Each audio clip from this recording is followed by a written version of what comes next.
Hello, I'm Ninh Li Fu. In the latest in Ukraine, Vladimir Putin has ordered Russia's military to put its nuclear forces on special alert. He told defense chiefs it was because of aggressive statements by the West amid widespread condemnation of his invasion of Ukraine. Уважаемые коллеги, вы видите, что The announcement, however, does not mean Russia intends to use its nuclear weapons. But Putin's aim is likely to try and deter NATO support for Ukraine by creating fears over how far he is willing to go. The US immediately condemned his decision, calling it an unacceptable escalation. The war in Ukraine intensifies in Kharkiv, the country's second largest city. Residents were urged to stay indoors as Russian troops entered the city after attacks on oil facilities there. In the capital, Kiev, terrified men, women and children sought safety inside their homes and underground, while the government maintained a 39-hour curfew. More than 150,000 Ukrainians have so far fled for Poland, Moldova and other neighboring countries, with the UN warning that the number of displaced people could reach 4 million if the fighting escalates. Meanwhile, Ukraine's health ministry has said 352 civilians, including 14 children, have been killed since the beginning of Russia's invasion. As Russia steps up its invasion attempts, so has the support for Ukraine. For the first time in its history, the EU has announced it would fund weapons supplies to the Ukrainian armed forces, including fighter jets. It will also block European airspace to all Russian aircraft, including the private jets of oligarchs, and banned the Kremlin's propaganda channel RT.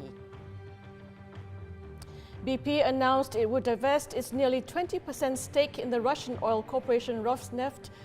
Turkey declared that it would close the Bosphorus and Dardanelles Straits to the Russian Navy, stopping its vessels moving between the Mediterranean and the Black Sea. Sweden will send military aid to Ukraine, including anti-tank weapons, helmets and body armor. In a phone call with UK Prime Minister Boris Johnson a few hours ago, Ukraine's President Volodymyr Zelensky said he believes the next 24 hours will be a crucial period for Ukraine as fighting continues across the country. During the call, Mr. Johnson praised Mr. Zelensky's leadership since Russia's invasion, according to a UK government spokesperson. Earlier, President Zelensky said he has agreed to hold negotiations with Russia with no preconditions at a location on the border between Ukraine and Belarus. However, Mr. Johnson is not certain about Russia's sincerity. President Putin has decided to wage a war of choice against the people of Ukraine. He's inflicting untold misery, violence, suffering on a completely innocent population. If he wants to stop, if he wants to withdraw, if he wants to negotiate, that's very good news. I have my doubts, I've got to tell you. There's nothing I've seen so far in his behaviour that leads me to think that he could possibly be sincere. But if he is, then we should pursue every avenue. But clearly what needs to happen is he needs to withdraw his war machine from Ukraine. Russian President Vladimir Putin ordered his military command to put nuclear deterrence forces on high alert in response to what he called aggressive statements by NATO countries. Let's speak with the Australian Strategic Policy Institute's Malcolm Davis. Malcolm, thanks very much for joining me. First off, what do you make of Putin's waving of the nuclear card? What is the significance of this nuclear alert? Look, I think it's a very serious move. It's very unwise because it escalates the crisis needlessly. It sends a dangerous message to the West, particularly to the United States, following Putin's implicit threat a few days ago that any NATO intervention would see a response by Russia that was envisaged in historical times. I mean, that is implicitly a nuclear threat. So for him to now go ahead and put his nuclear forces on alert, I think sends all the wrong signals and makes people extremely nervous. Now, the US condemned the order and said Putin was manufacturing threats that don't exist in order to justify further aggression. Your thoughts? Could President Biden have gone on high alert as well in response to that?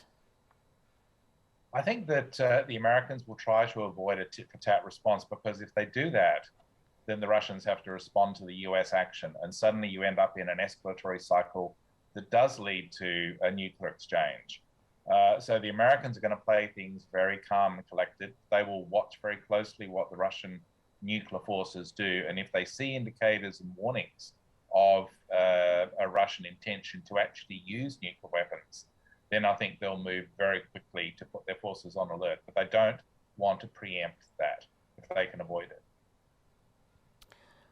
What is the best outcome for Ukraine given the current situation, you think? Look, it's not good. I mean, the Ukrainian military are holding their own. They're giving the Russians a beating in the sense that the Russians are taking heavy losses. They haven't achieved any of their goals. Their logistics are crumbling. You've got armored fighting vehicles running out of fuel on the roads. So the Russians are having a hard time of it. But at the same time, the Russians are now committing their second and third echelon forces. And so it's quite likely that you will see a dramatic escalation in the fighting in the coming 24 to 48 hours. And this may be behind the nuclear threat. Essentially, Putin has put his nuclear forces into play as a warning to the West that essentially no matter what you see happen in Ukraine at the conventional level, do not get involved because we have nuclear weapons. And I worry that what the Russians are going to do is dramatically escalate at the conventional level, including the wide-scale use of thermobaric weapons against cities. Now, just one more question before we let you go. How will Germany move its weapons to Ukraine? Oh, look, there'll be a route that will be established, probably through Poland. But I think it's a very good move that Germany has finally come to the party in terms of supporting the ban on Russian access to SWIFT and also establishing a weapons supply to Ukraine.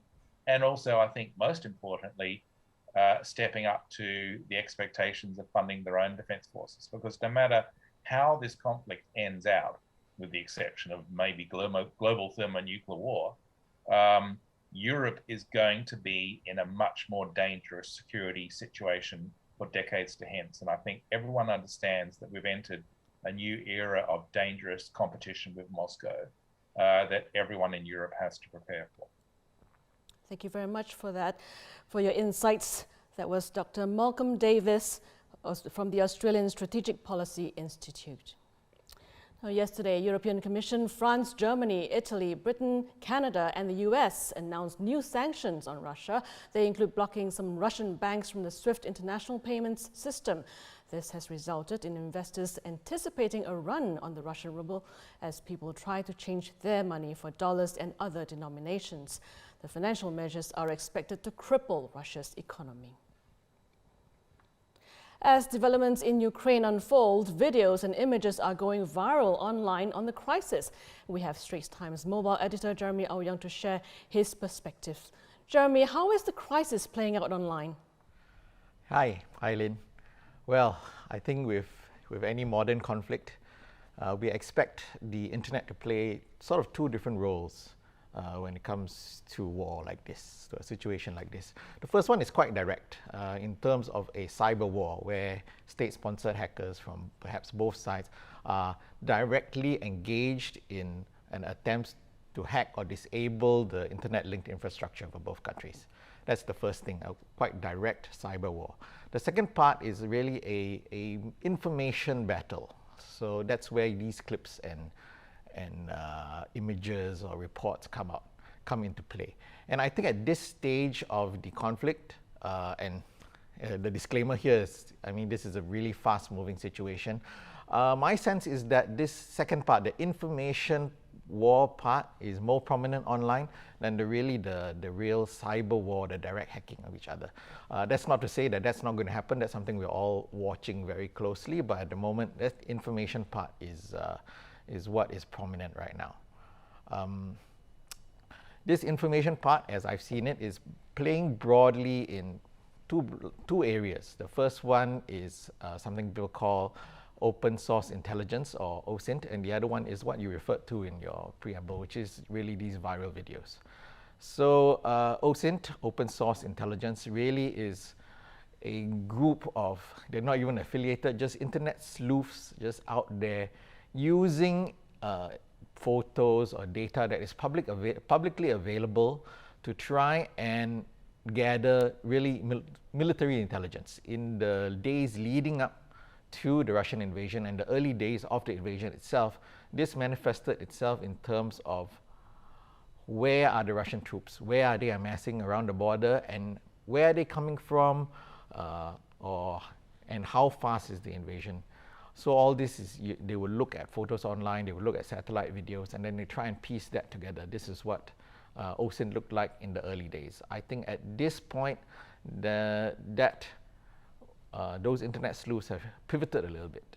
What they're doing now largely is more focused on debunking misinformation and documenting like civilian casualties, which is not always easy for there to be broad-based, but this almost decentralized way of doing it is what we're seeing right now. And this second part, this documenting of civilian casualties, is where we see now a lot of overlap with these viral clips and memes that are making their rounds online. So in terms of viral clips, there have been quite a number that we've seen of late. Several that have been shared widely online. One includes a missile hitting an apartment building in Kiev. I believe it's Kiev or somewhere in Ukraine. There's also lots of videos of the Ukrainian President Vladimir Zelensky. We're seeing all this online, and they're breaking through sometimes beyond the news bubble. They're reaching a broader audience. Some of these videos are difficult to verify, but they are very compelling, and that's what reaches a broader audience.